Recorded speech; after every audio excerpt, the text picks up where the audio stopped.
A warm welcome to you, our viewers, to the Link edition this week. Thank you all for joining us. And again, I would like to thank all of you who give us the feedback.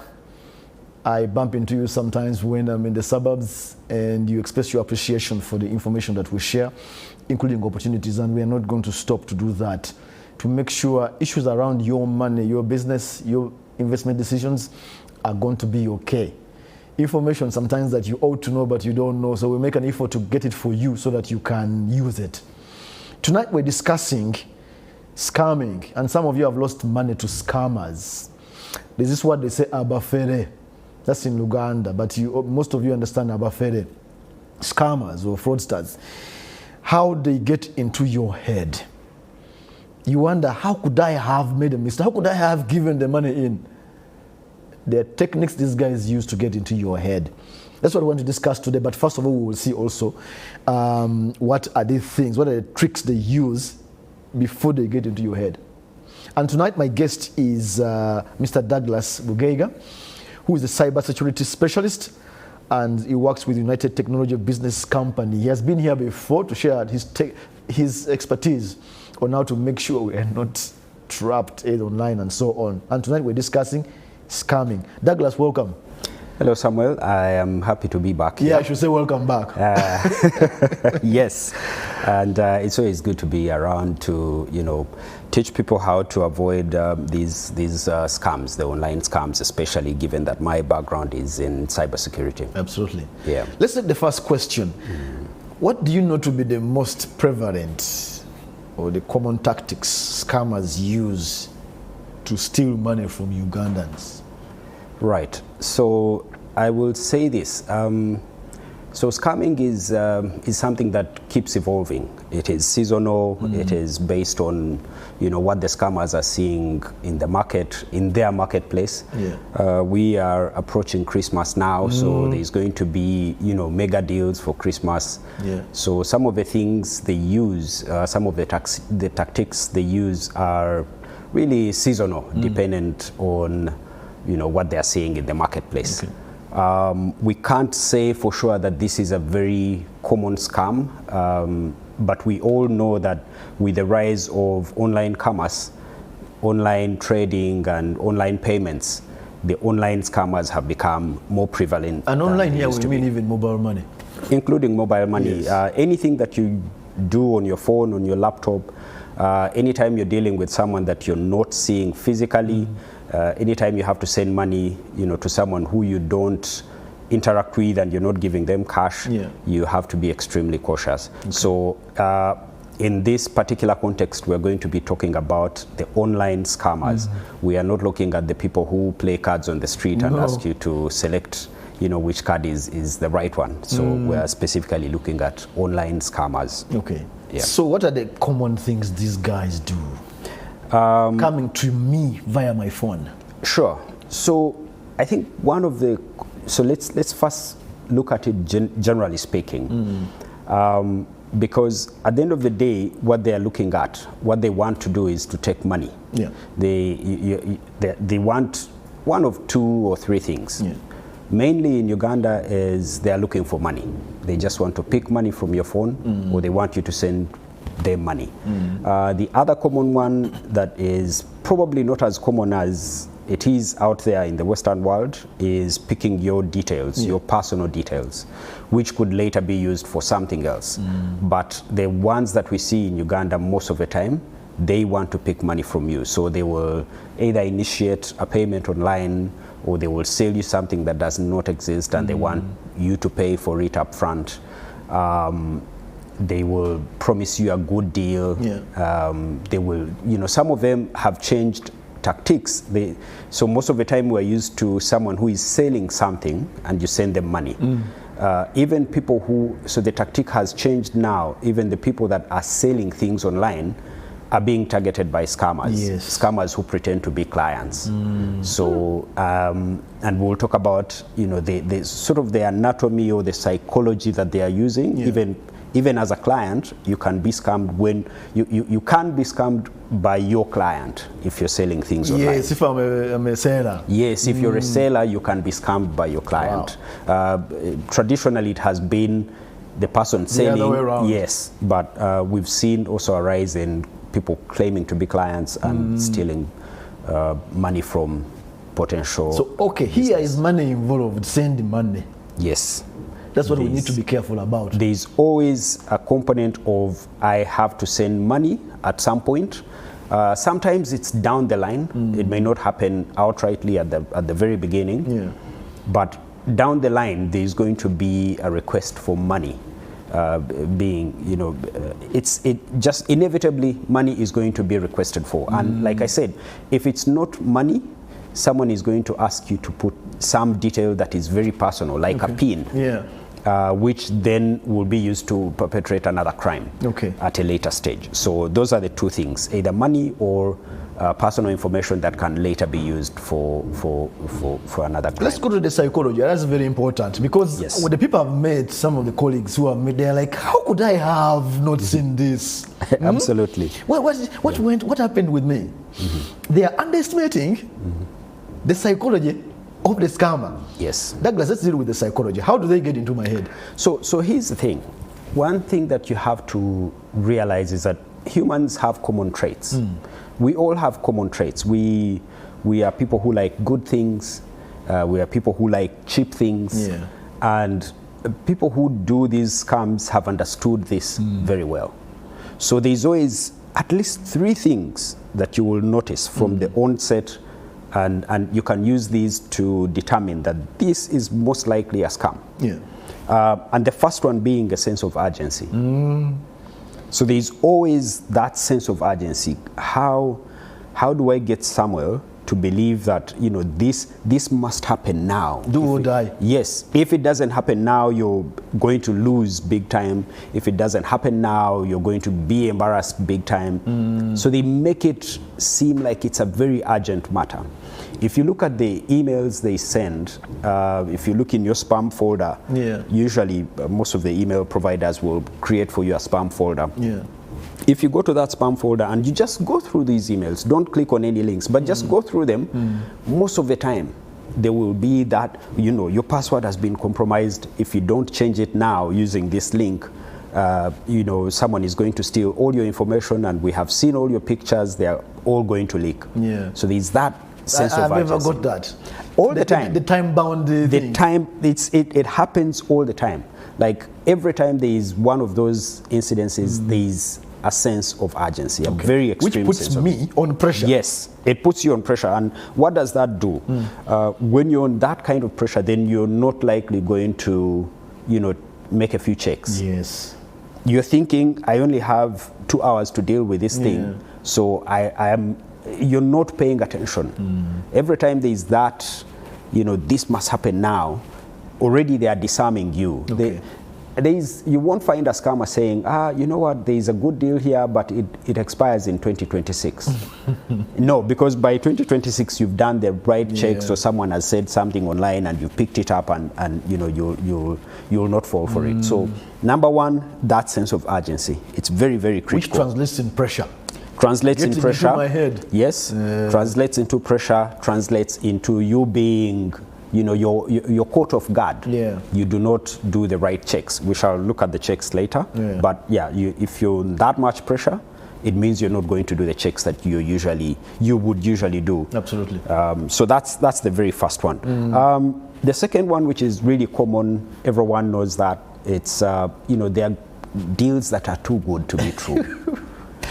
Too good to be true. Too good to be true. It's Christmas season. Someone is selling a table like this at 70,000. Yeah, something that you something you would ordinarily buy at 400,000 has been slashed so magnificently. And I'm not saying anything. People who want to cut prices, that go ahead. Black November. Yeah, there is Black November. It's fine. Yeah. But for the people who are buying, you really have to verify. Yeah. But if something seems too good to be true, probably is not true, really. You would have to now go the extra mile to check a few more things. I multiply your. When you give me money, I multiply your profit times 10. Exactly. So I know.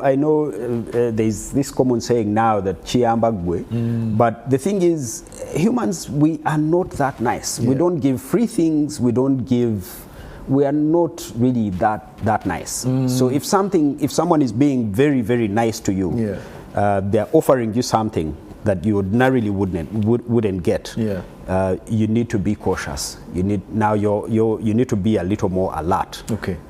So that's the other way. Before we check the third one, Douglas, let's go for a short break, and we're coming back with the third aspect you need to be watching in terms of how scammers get into your head. This is the link, and we'll come back after the short break with the third aspect you need to watch out so scammers don't get into your head. This is the link.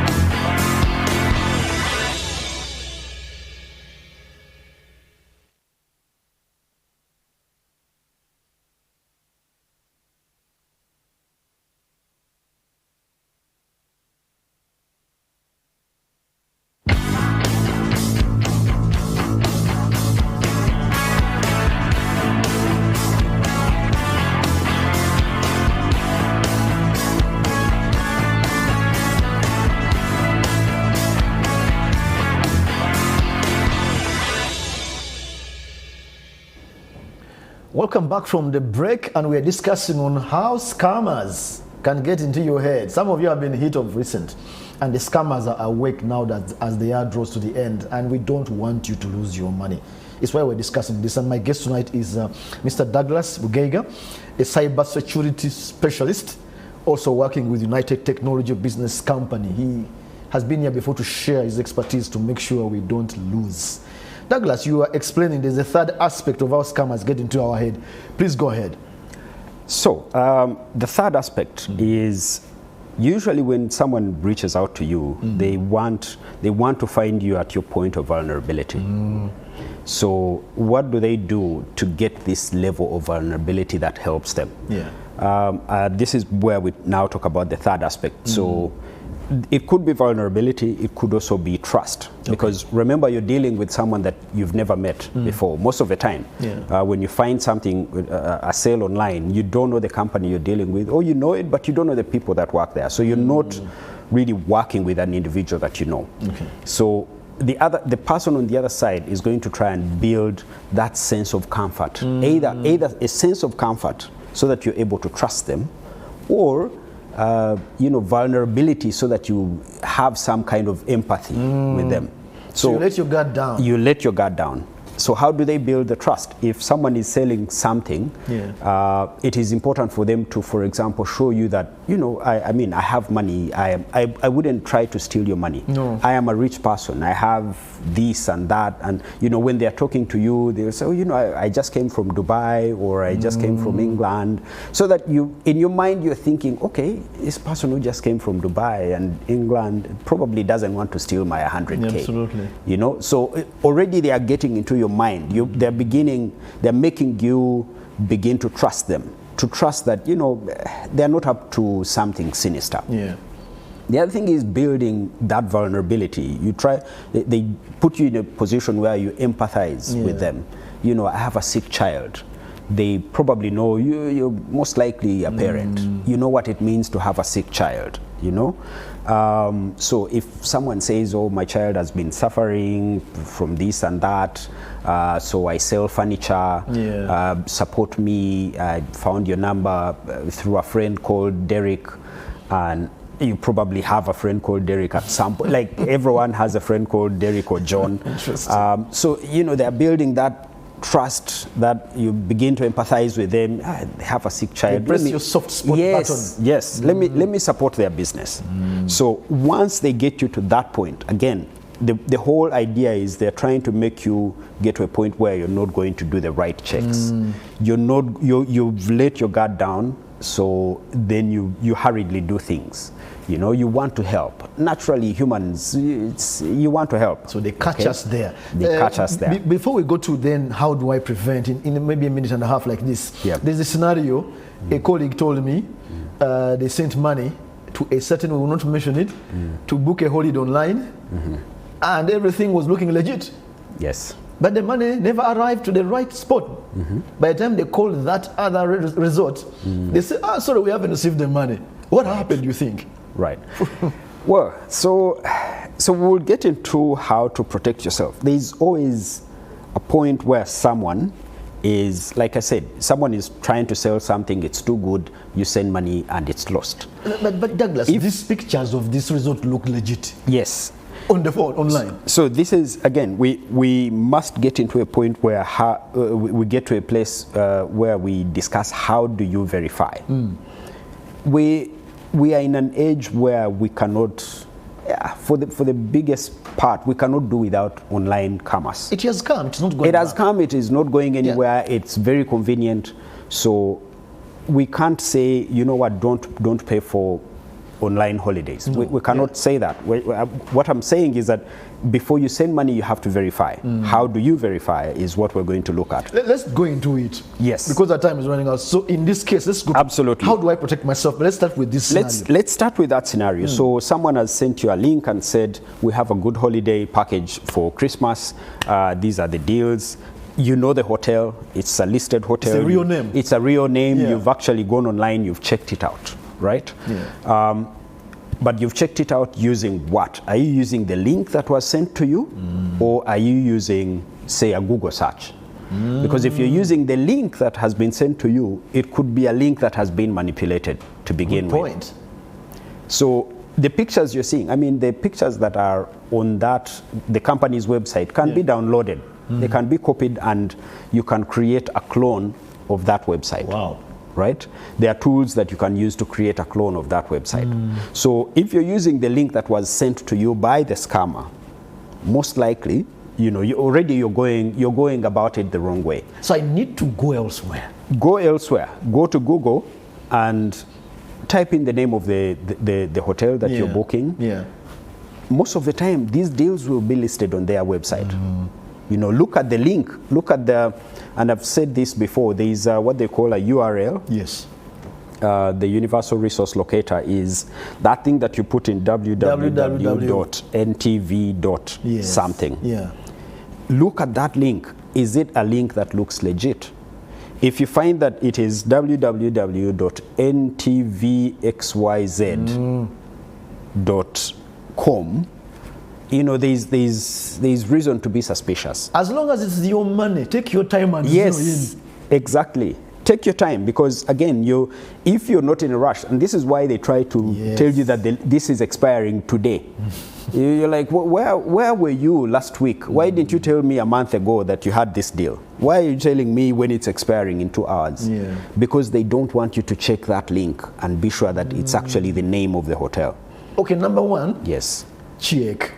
Check. Go elsewhere. Go elsewhere. How else should I save myself? We're running out of time. So yes, you have had that verification. You've done that. There are some people who are not very tech savvy, and again, it's e-commerce, and we're going to deal with it. Yeah. Find someone who is a little more tech savvy that you trust, and ask them to help you verify. Okay. We have, older relatives, for example. They may not see these things very easily. My mother. Exactly. But if they want to send mobile money, let her call you and say, but Samuel, there's something they sent to me. Could you help me just look into it? Yeah. Everyone has a friend, a relative, a child, a cousin that is a bit more tech savvy. Yes. So use those people, and I've seen it happen quite a lot. And people, they send out, they say, help me check this, and someone gets back to you and says, please don't do it. Please don't. Yeah. Yeah. So that's for the most part, that will be very, very helpful as well. Okay. There are things that we have to do very quickly. if someone is asking you to send money, if it's a large company, it probably should have a merchant code. You know, not a mobile number. Yeah, not a mobile number that is registered to a certain somewhere. Yeah. You know, so check. Does it have a merchant code? If you want me to do mobile money, can I use a merchant code? Yeah. Do you have Visa services? Yes. Since you're tech savvy and you're allowing people to pay online, do you have Visa or MasterCard? Do you allow these services? No, and you're like, how could you not? Yeah, if it's a large company, it doesn't have Visa, it doesn't have a merchant code, you know, reason to be suspicious. And again, it's about building enough suspicion that you now take a step back to do either further checks or say, you know what, I'm not going to do that. Don't send that money. Absolutely. Check the authenticity of the business. Yes. Because some of the businesses we don't know. You just see a sale online. Check the authenticity can be checked in very many ways. Yeah. If it is a lot of money that is involved, would you want to check with URSB, for example? Yeah. Is this an actual registered business? Yeah. Does it have you know, some kind of online presence, social media presence?